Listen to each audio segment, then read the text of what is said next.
So what kind of advice would you or could you give to somebody that says, I need money to get started in property?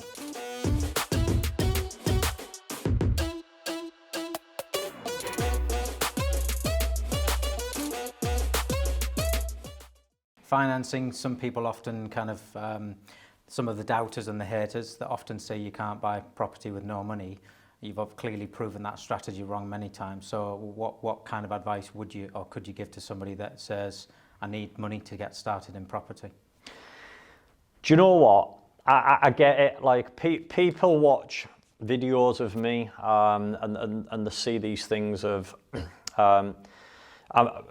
it's the mindset of people in the UK. You go in a shop, you buy your groceries, whatever, and you hand your money over. So if you've got to pay to buy a Mars bar or a banana or whatever it is in the shop, how can you possibly buy a 100, 200, 300,000 pound asset without putting no money down? So I completely get why people would be like, can't do that, it's bullshit.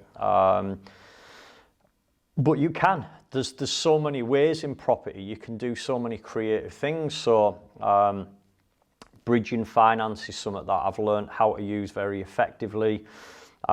Deferred consideration, where if a house is unencumbered, meaning it's got no debt on it, we can now do some really creative things where we can agree things with a vendor where we pay in stages, we pay out of the profits of what the asset's bringing in. So let's say, for example, it's a 100 grand house, might be a small HMO, house of multiple occupancy, bringing in 10 grand a year.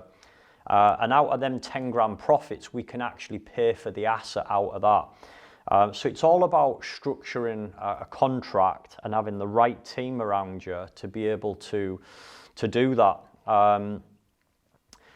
Because of the traditional sort of thinking, buy a house, save a deposit,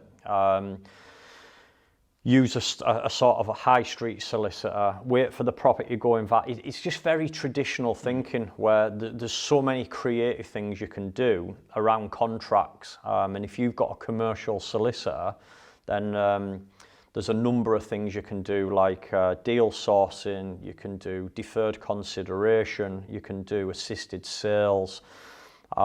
There's so many ways I can buy property without needing money or without having bad credit, or with having bad credit, should I say. Yeah.